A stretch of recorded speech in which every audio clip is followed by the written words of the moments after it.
Señoras y señores, muy buenas, qué gusto saludarlos. Bienvenidos a un programa más de Voces de un Diálogo, siempre con los temas que generan impacto en el país. Y bueno, acá cíclicamente nos colocan en agendas relacionadas con la educación, con la salud, en agendas relacionadas con la política, en agendas relacionadas con diferentes ámbitos. Y rotan los temas de manera que no podamos avanzar ni profundizar en ellos. Hace poco, el tema de las reformas políticas, ya los políticos tradicionales se han puesto de acuerdo, entonces ya no es tema la segunda vuelta, ya no es tema el proceso de modernización y sobre todo de credibilidad de los procesos electorales.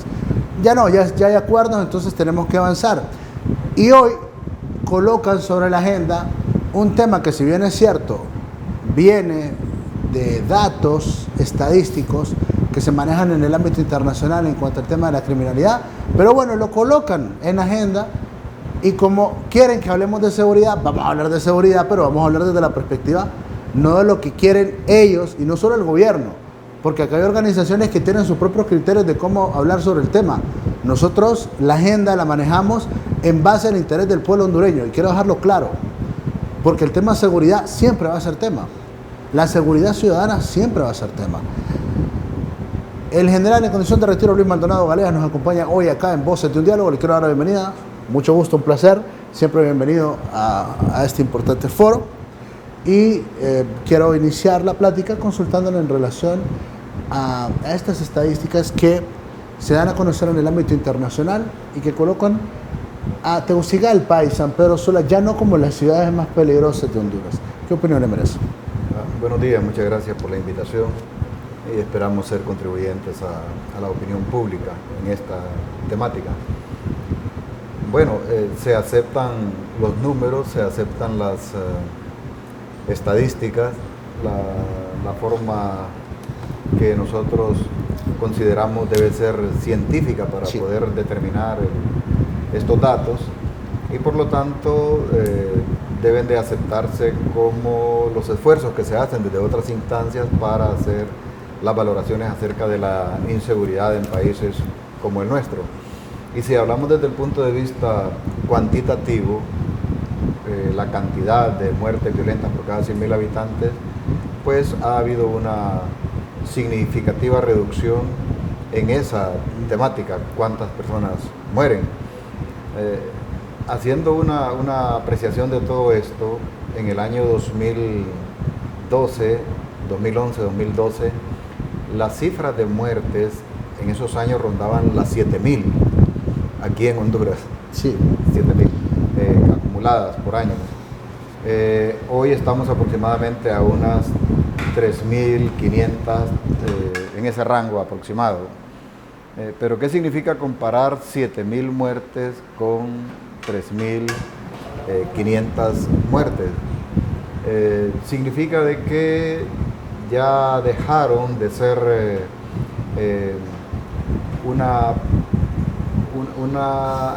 vulnerabilidad para caer en ese rango de morir por una acción violenta, pero significa también que es inaceptable que porque ahora no mueren 7.000, mueren 3.500. Es una forma de ver las cosas en el sentido de que nunca debemos de aceptar tener muertes violentas en números desproporcionados respecto a nuestra condición de una nación que solamente dispone de 9 millones de habitantes y también comparado con el rango mundial aceptable que anda por alrededor de 8 a 9 muertes violentas por cada 100.000 habitantes y estar nosotros ahora con 41 muertes por cada 100.000 habitantes, entonces todavía estamos muy distantes de llegar a unas condiciones de estabilidad y de seguridad aceptable en nuestro país. Bueno para cuestiones de imagen, bueno para cuestiones de dar una referencia de que ha disminuido, pero también hay que considerar algo muy, muy importante en la sociedad, la percepción de la inseguridad. La percepción de la inseguridad que no es solamente una cuestión de cómo pienso de ello, sino que cómo la siento, cómo se manifiesta la inseguridad en el entorno social. Y aquí es donde hay que hacer un balance adecuado en el sentido de que el número de reducido no es proporcional a las acciones de distinta manera, las acciones violentas que se expresan en el marco social donde yo vivo. No necesariamente me matan, pero me extorsionan y estoy amenazado a muerte. No necesariamente me matan por el robo de mi celular, de mi cartera, de mi tarjeta de crédito, pero estoy amenazado a muerte, o si me resisto, sería víctima. Si hay un robo en las residencias, si hay otras formas de expresión de violencia en ese entorno social, si nos damos cuenta de que algunos barrios y colonias están siendo cooptados, controlados criminalmente por las organizaciones como las maras y pandillas, eso solamente lo siente el ciudadano que vive ahí, y eso también es criminalidad, eso también es violencia. Muertes, por un lado, es una significancia de interés, inseguridad, exposición al riesgo, ser objeto o ser sujeto de una acción violenta para quitarme mi paz social, mi convivencia ciudadana, es otro escenario. Ok, y bueno, acá tratando de colocar el tema en el marco de la objetividad, si se puede, si es posible, porque la gente del gobierno quizás se incomoda si usted dice que una cosa es que baje la cantidad de muertos, pero otra cosa es que bajen los niveles de inseguridad. Son cosas distintas. Una cosa es que lo maten, que es lo peor, estamos de acuerdo, claro, creo que ahí coincidimos, claro. Pero otra cosa es que usted está amenazado a muerte y que en cualquier momento le puede llegar su hora. Muy bien, los gobiernos, todos, no solo este, se molestan cuando se valora lo malo. Sin embargo, lo malo es parte de la realidad que tenemos en el país. Lo malo y todas estas circunstancias que usted nos ha enumerado. ¿Cuál debería ser la lectura entonces adecuada que se le debería de dar al escenario cuando hay organizaciones a nivel internacional que dicen, bueno, ya Tegucigalpa y San Pedro no están en los primeros lugares de inseguridad? Bueno, ya no están matando más de 70 o 80 muertos por cada 100.000 habitantes en Honduras desde los últimos años, desde 2017 para acá. Entonces yo le consulto, ¿qué lectura, cuál sería la lectura ideal, la que cabe, la correcta para este tipo de cosas? Vamos a diferenciar las lecturas conforme al lector. Okay. El lector gobierno tiene su propia lectura en el sentido de que hay una incidencia positiva en la reducción de los índices de muertes violentas. Está muy bien. El gobierno tiene la lectura también de que ha desarticulado los cárteles de la droga, que tiene un proceso de extradición eficiente, y también de que los controles de los espacios aéreos, terrestres, marítimos, transfronterizos está dando también su resultado, y que hay también una progresión positiva respecto a la creación de instituciones y organizaciones que combaten la criminalidad. Hasta ahí está bien. Y también nosotros debemos de verlo como que está bien. Okay. O sea, no podemos decir lo contrario ahí. No se puede decir lo contrario, porque es algo que es real y que es importante también darle la valoración justa que esto tiene. La otra visión es la visión desde la sociedad, de la lectura. ¿Cuántos de nosotros, de los ciudadanos hondureños, o no ciudadanos, niños, etcétera, hemos sido objeto nosotros o parte de nuestra familia de una acción violenta, por cualquier razón que sea? En esa medida está la calificación de mi propio riesgo, la calificación del riesgo de la comunidad, la vulnerabilidad a lo que somos expuestos, y en esa medida medimos o hacemos la lectura a la cual usted hacía referencia. Hay algunas organizaciones también que sesgan la lectura. Por ejemplo, hay algunas organizaciones de derechos humanos en donde de repente se califican otras formas de violencia en el marco de la inseguridad ciudadana. Y hay que darle una tipificación a los actos de violencia que son también violencia, que proceden de actos de abuso de autoridad de parte de los órganos del Estado y que de repente amplían el espectro de la violencia.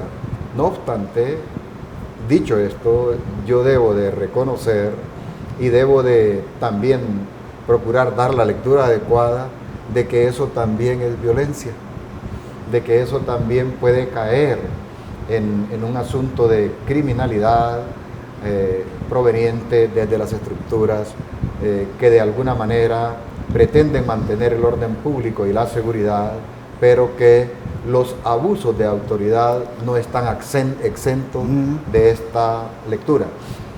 Usted me preguntaba cuál debe ser la lectura ideal, la que se puedan conjugar las tres valoraciones, desde el ciudadano que es víctima, desde las organizaciones sociales que hacen alguna lectura particularizada, pero que es válida y que están autorizadas de acuerdo a su normativa interna, y la lectura que le hace el gobierno.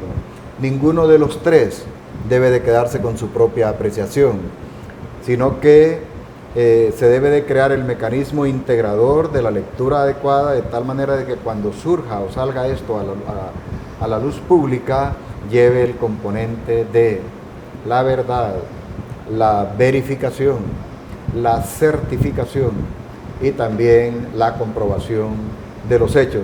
En estos componentes que acabo de citar, tiene mucho que ver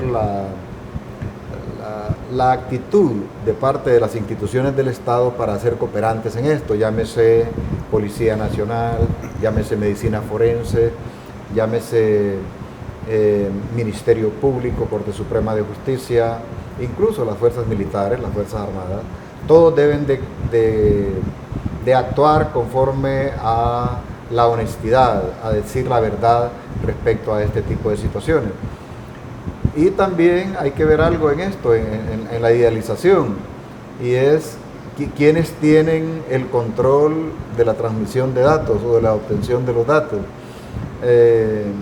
¿Hasta cuánto hay espacio de participación ciudadana para la determinación de ello?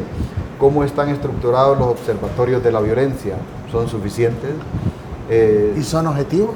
Son objetivos, hay suficiente participación representativa del Estado y de la sociedad para decir que todos esos datos son confiables. Es algo en lo cual se está trabajando. Hay algunos municipios que creo que ya disponen de algunos observatorios de la violencia, pero otros no. Entonces, cuando nos complementemos en todo esto de la articulación de las agencias para poder determinar y publicar los datos que se confirmen, se comprueben, se certifican, estaremos avanzando. Ahora, ya que mencionó el tema de los observatorios de la violencia, acá este es el país de descalificación más grande del mundo. O sea, acá descalifican a diferentes sectores como nada. Entonces viene el observatorio de la violencia y antes, cuando las cifras estaban arriba, pues tenían que decir que las cifras estaban arriba.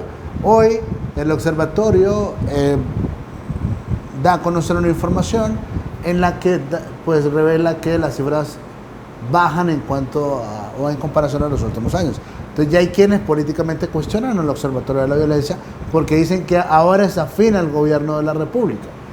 Si ver a la señora o a las señoras que están en el observatorio en un foro decir o alabar o destacar una política gubernamental de reducción de criminalidad en Honduras, es que ya están acomodadas con el oficialismo. Y así sucesivamente. Pero ¿cuál es su criterio particular sobre la lectura a propósito y medición que estos sectores hacen? En algún momento se dio la impresión de que pudiera haber un acuerdo entre las instituciones de seguridad y orden, de justicia, con el Observatorio de la Violencia que maneja la Universidad Nacional Autónoma de Honduras.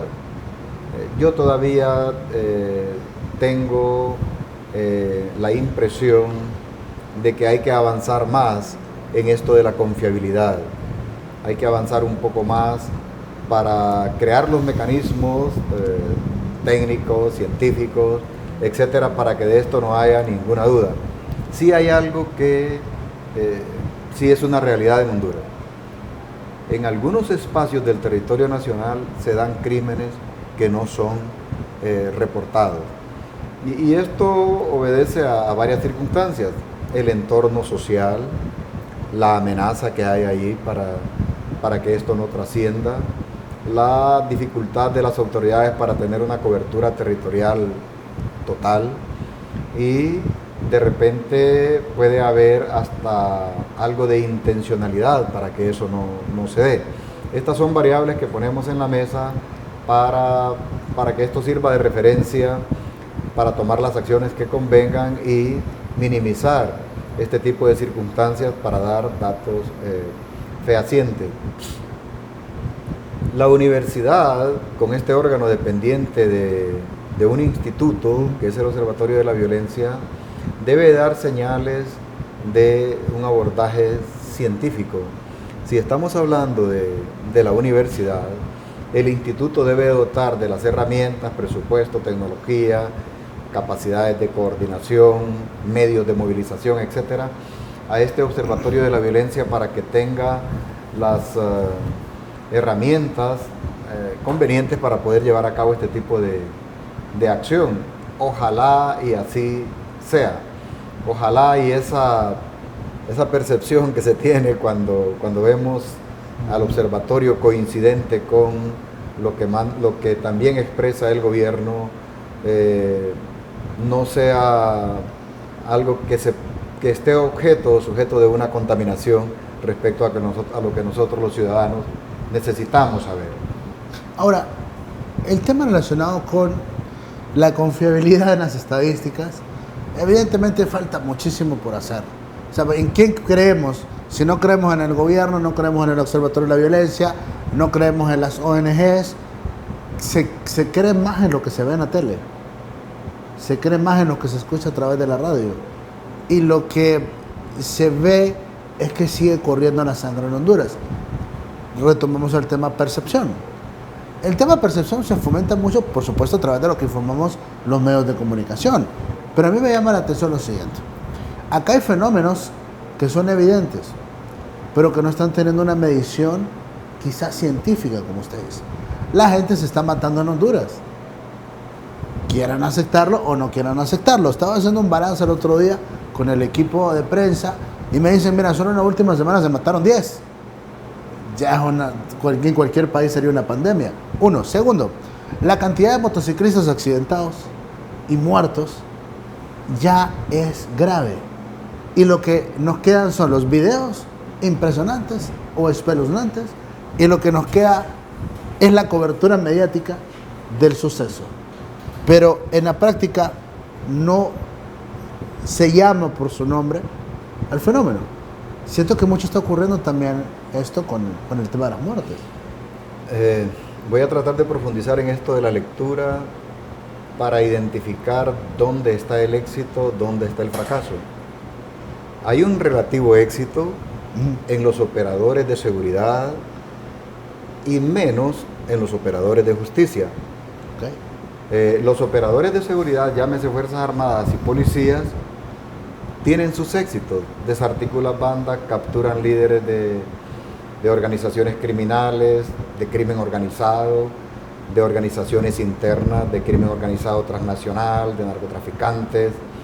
El Estado funciona adecuadamente respecto al proceso de extradición, pero funciona inadecuadamente respecto a por qué solamente reacciona cuando ya se pide en extradición determinado criminal, determinado delincuente. Ahí hay una falla de competencia institucional de parte del Estado para tener la iniciativa y que la extradición sea un asunto que por solicitud de un país, en este caso los Estados Unidos, la acción criminal de X persona le traiga un perjuicio a la sociedad, en este caso norteamericana, pero antes el perjuicio lo tuvo en nosotros, y en eso estamos fallando. en el sentido de que reaccionamos ante la extradición. Cuando esa extradición venga, nosotros ya deberíamos de tener capturado y sometido a juicio a esa persona que pide extradición a los Estados Unidos. Si usted se da cuenta, cuando viene la extradición, ahí comienza nuestra investigación.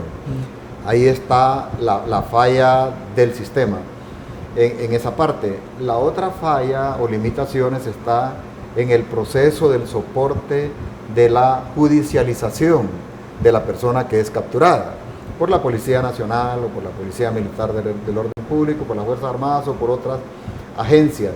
El soporte de judicialización está progresando y hay que confesarlo, laboratorios que se están creando, otras competencias de carácter técnico, organizaciones que soportan estos procesos, etcétera. Pero hay una deuda muy fuerte en la judicialización y en la resolución de la pena o de la sanción condenatoria o absolutoria en estos casos. Entonces estamos viendo cómo por un lado sí hay una relativa digamos, acción exitosa de parte de las fuerzas de orden y seguridad, pero hay también una significante debilidad en nuestro sistema de justicia y de judicialización. Ahora veamos otras caras de todo esto. Esta es la cara operativa, pero hay una cara de funcionalidad del Estado. ¿Funciona el Estado adecuadamente para disminuir las causas que implican criminalidad o delincuencia? ¿Cuáles son los indicadores que nosotros tenemos que nos pueden dar una luz acerca de cómo se administra el Estado y qué logros tenemos en esa administración? Índice de desarrollo humano. El índice de desarrollo humano, medido en algunos términos como inclusión, igualdad, empleo, educación, salud, para decir algunas variables. ¿Cómo funciona la salud en Honduras? En realidad creamos condiciones apropiadas de salud en nuestro país como para tener la certeza de que ese no es un incondicionante para que una persona desesperada por no obtener la medicina para curarse a sí mismo, a sus familiares, a sus dependientes, recurre a un acto de violencia. ¿Existe eso en Honduras? Bueno, la otra, la educación, el perfil, el modelo, el sistema educativo está formando ese ciudadano capaz de emprender, capaz de encontrar soluciones personales de autorrealización para que esto sea una condición que lo aleje de la tentación del crimen y del delito. ¿Cuánto vale en el mundo ser un país que ronda el 6º o el 7º grado de escolaridad con respecto a otros que tienen otras condiciones sociales y menos criminalidad? ¿Incide realmente eso? Yo creo que hay una fuerte incidencia que tiene que ver con la disfuncionalidad de un sistema educativo para crear condiciones de convivencia ciudadana en funciones de esa educación que se alcanza. Y hay una que es de las más graves de estas situaciones, la desigualdad. La desigualdad y la falta de equidad y de inclusión social. No solo son palabras. Si nuestro sistema de vida, después de haber creado o logrado cierto crecimiento económico del 3.8, no derrama en una equidad, en una distribución equitativa de esa riqueza y mantiene los círculos de desigualdad por décadas sin efectuar un cambio, entonces usted margina, usted desplaza a la gente, usted la ubica en un sector en el cual no tiene acceso a esos espacios que tienen los incluidos. Y los incluidos sabemos nosotros que son esos círculos que manejan grandes cuotas de poder económico, grandes cuotas de poder político, y la exclusión o la marginalidad maneja esas masas expuestas y vulnerables a la acción criminal y a la acción delincuencial. Saber leer la inseguridad abarca también saber leer cómo está administrado nuestro país, quiénes son los beneficiarios de esa administración y quiénes son los afectados de la misma. Ahora, el tema de inversión, y usted decía cuando se coloca sobre la mesa el tema relacionado con inversión versus resultados, costo-beneficio, entramos en una disyuntiva. ¿Vale la pena lo que está pidiendo ahora mismo el gobierno de la República al Congreso, un incremento presupuestario para la asignación de mayor cantidad de miembros de la Policía Nacional y de la Policía Militar, mejor equipo o mayor equipo, etcétera, etcétera? ¿Se justifica o no? Esto tiene una justificación balanceada. Voy a hablar de un rango adecuado que se requiere para que una nación pueda tener condiciones de seguridad aceptables en función de la cantidad de los policías. Con 9 millones de habitantes, Honduras requiere de 30.000 policías, a razón de uno por cada 300 habitantes. Esa es la proporción. En este momento creo que va a andar alrededor de los 18.000. Y según el gobierno pretende en el 2023, creo, llegar a los 26.000 policías en Honduras. Y ahorita hay un proceso de depuración que dejó un vacío. Al dejar ese vacío, pues, lógicamente se recurre a la formación de policías de tal manera de que ese recurso se vaya alcanzando paulatinamente hasta que se alcance la meta en el año 2023. El balance que se debe de hacer es que el fondo que se asigne para ir incrementando progresivamente la cantidad de policías no debe de ser desproporcionado con respecto a los fondos que se requieren para otras áreas de carácter social para disminuir aquellos indicadores a los cuales hacíamos referencia. Tampoco deben de aceptar los diputados de que esto sea de una sola vez la asignación del fondo. Esto obedece a asignación de partidas presupuestarias para poder incrementar paulatinamente el número de efectivos. No estoy de acuerdo en que se piense en incrementar la policía militar del orden público. La ley contempla la temporalidad de la policía militar del orden público. No es un órgano permanente ni una fuerza en el marco de las Fuerzas Armadas. Debemos de saberlo nosotros, debemos de identificarlo correctamente, de tal manera de que no pensemos de que esta es una organización que va a estar por siempre en nuestro país. Que hubo la necesidad de recurrir a un modelo que se acercara o que pudiera interactuar con la Policía Nacional, llamado Policía Militar de Orden Público, aceptable. Que debe de ser un órgano permanente con capacidades que en cuanto a número, que de repente se aproximen o puedan desbalancear los efectivos de las Fuerzas Armadas, incorrecto. No debe de ser. Que debe de crecer más allá de lo que está hasta ahora, aunque la ley contempla crecer hasta 5.000, anda por los 4.250 más o menos. Ya está cerca de cumplir la meta, por lo tanto no veo ninguna prisa para que eso se logre si está creciendo la Policía Nacional y si también hay un proyecto de asignarle fondos para que siga su crecimiento paulatino. ¿Y en la asignación de recursos, cree usted que vale cuando se tienen los actuales resultados? O sea, ¿vale el que el Congreso apruebe una ampliación presupuestaria? Dicen que temporalmente para que pueda... Yo creo que el Congreso Nacional debe de tener una acción con respecto a la Secretaría de Defensa y la Secretaría de Seguridad.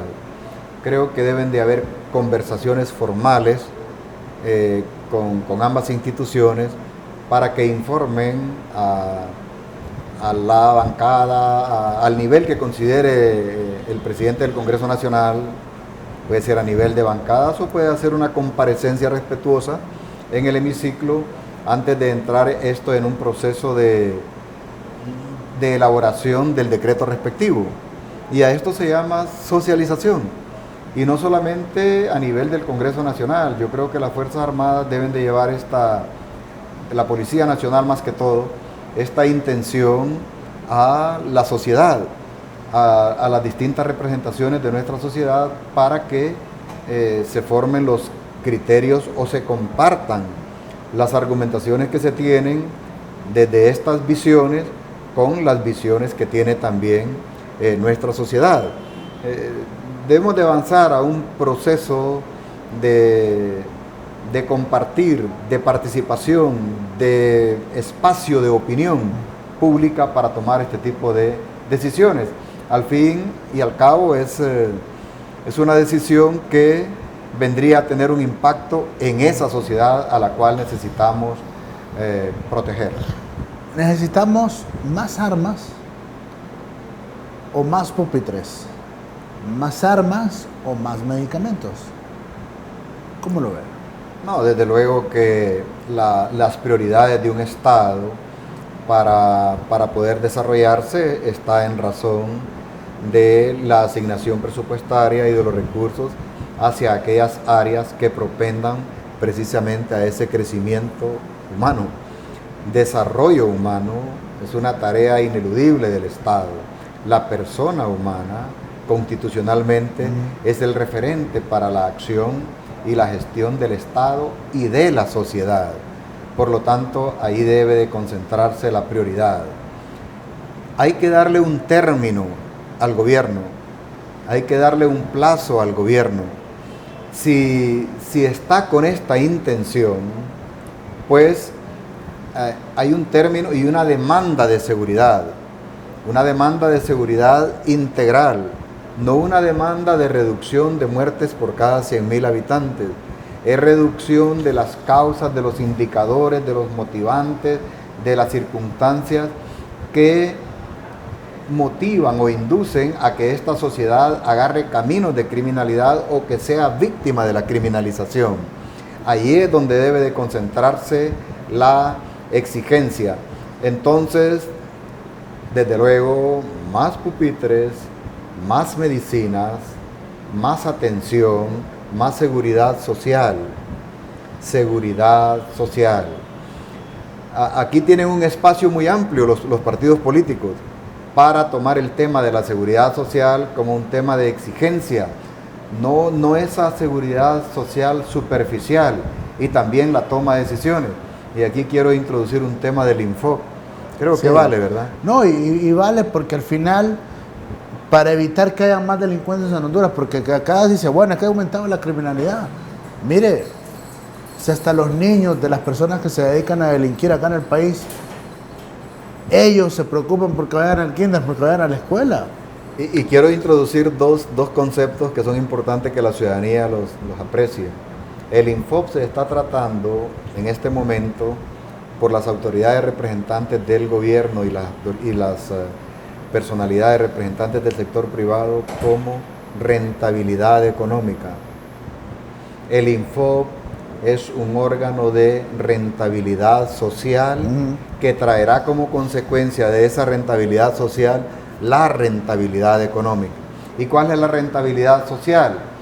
El crecimiento del individuo en sus competencias para desarrollar sus propias condiciones de autodesarrollo. La capacitación del ciudadano que no tiene acceso a la educación formal, que se quedó marginado por una circunstancia social o por las dificultades tal vez intelectuales para entrar a procesos educativos dentro de la formalidad hasta llegar a la universidad, pero que tienen habilidades especiales para servir de la mano de obra que sirva de base para la industrialización básica de Honduras. Ese debe de ser el enfoque. ¿Y por qué lo reitero? O pedir la introducción. O lo planteas. ¿Sí? Lo planteamos, sí. Porque la masificación de la competencia profesional para el ejercicio de una actividad para mi autosostenibilidad es parte de romper con la vulnerabilidad social para que penetre el crimen organizado o la delincuencia o para que yo sea partícipe de ella misma como ciudadano. Claro, porque es plataforma. Plataforma. Es plataforma para bien o para mal. Si no se emplea bien una institución de esta naturaleza es para mal. Y aquí hay que estar atento a las decisiones de Estado. Claro, porque acá lo que uno ve es que ahora, en una decisión, a mi criterio, mala, pasarle esta responsabilidad a la Secretaría de Educación. Mire, los últimos 10 ministros o más han sido fracasados. Casi que inútiles. No ha mejorado la educación de Honduras. Se aprobó una nueva ley, se habló de una reforma educativa, han deteriorado las condiciones del magisterio, han golpeado políticamente al magisterio y al golpearlo políticamente han deteriorado su condición en capacidad y en efectividad para realizar su trabajo, sin menoscabo de que también ellos se han prestado políticamente para muchas cosas a nivel de dirigencia, pero no tienen la capacidad de manejar el Infop. No puede, mire, un ingeniero agrónomo que lo vamos a recordar toda la vida porque le cobró impuestos al pueblo por tener pericos. Ahora, separemos la ineficiencia de los que son secretarios de Estado, en este caso de Educación, y lo que debe ser un sistema.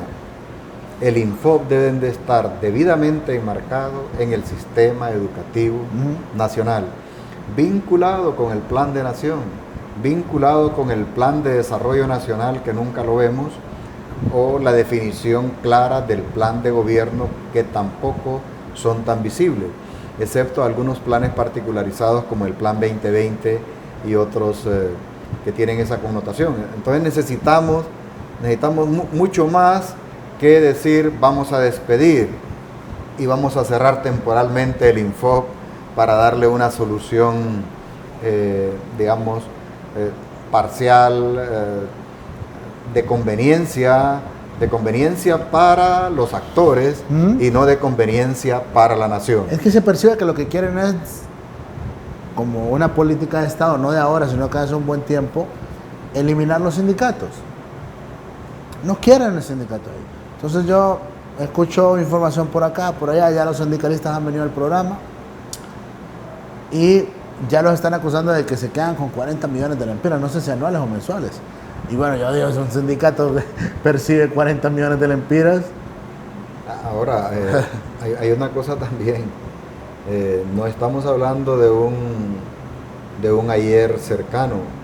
Estamos hablando de un ayer en el caso de un gobierno que ya tiene 9 años de gobernar, y ahí han pasado muchos directores de Infop, algunos que lo utilizaron como plataforma para una escalada política. ¿Y por qué tienen que pasar casi una década para que se tome la decisión adecuada? Y aún habiendo pasado casi una década, todavía los indicadores de ese proceso de toma de decisiones que está llevando a cabo en realidad están distantes de lo que debe de ser una decisión con visión de Estado. No lo plantean así. ¿Y sabe qué ocurre? Me llama la atención los elementos que usted planteaba.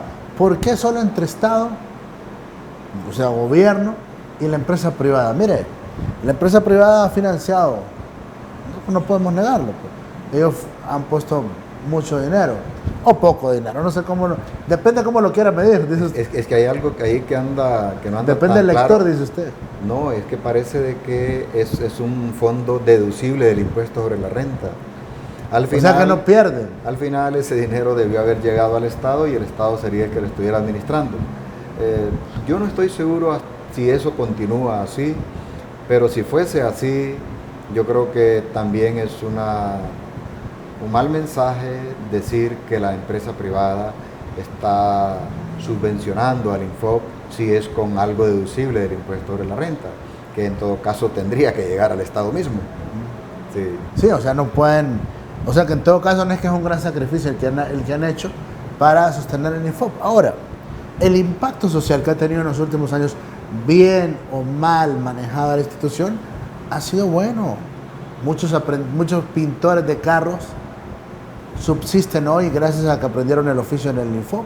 Muchos camareros, o sea, meseros y todas estas personas, tantas cosas que han logrado salir y por lo menos sobreviven de eso, es gracias al Infop. No, y y volviendo a la lectura de nuestra sociedad, hay una cantidad de estratos no visibles pero reales. El estrato de gente que no tuvo acceso ni a lo elemental para entrar a la educación primaria. El estrato de gente que se quedó en el camino sin ninguna potencialidad de crecer en los ámbitos formales de la educación, mucho menos a la educación privada. Y todo eso provoca una gran masa de ciudadanos o de personas que están expuestas a esto que estamos tratando ahora, violencia y criminalidad. Por lo tanto, ahí es donde debe de concentrarse en tener los distintos escalones de competencia, profesionalización y especialización para poder aliviar esa condición social de falta de oportunidades, pero también para soportar una base de industrialización que en Honduras no ha empezado, y también una base intermedia entre lo que producen las universidades y los niveles técnicos que se requieren para sostener procesos más adelantados de industrialización. Ok,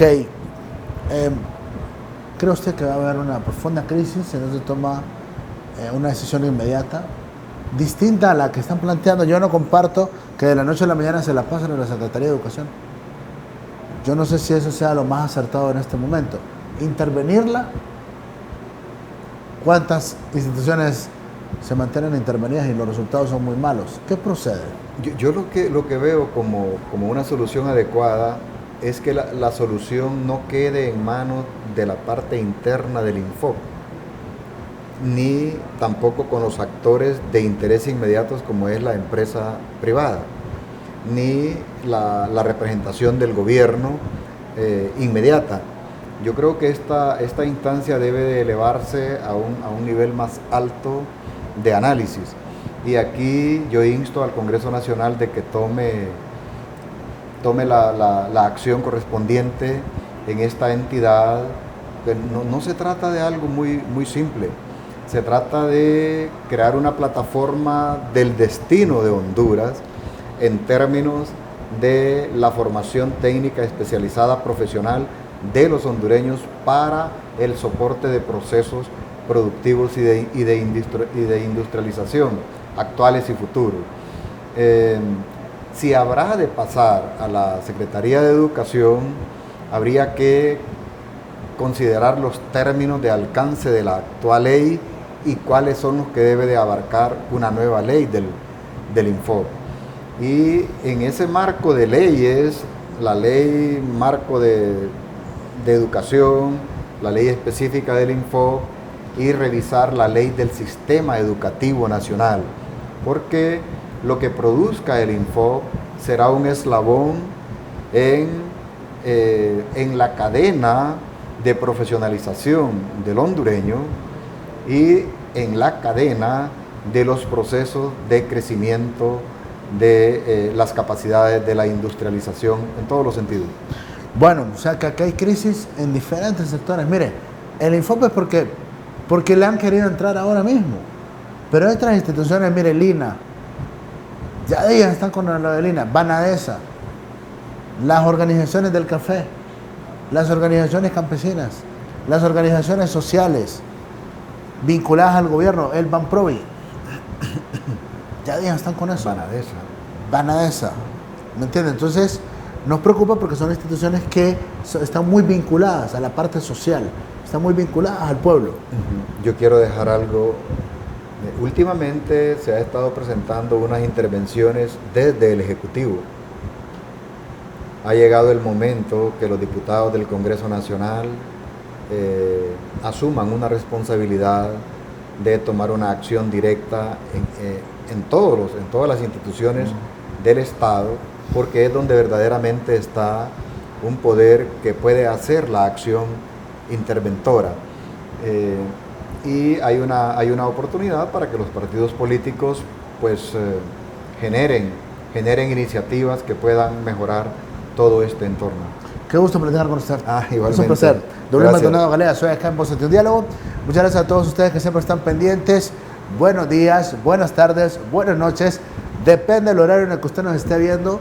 Allá en cualquier parte del mundo, los saludamos en esta emisión de Voces de un Diálogo. En nombre del ingeniero Bastian, al frente de la producción. Señoras y señores, yo soy Alan Fiallos, con permiso.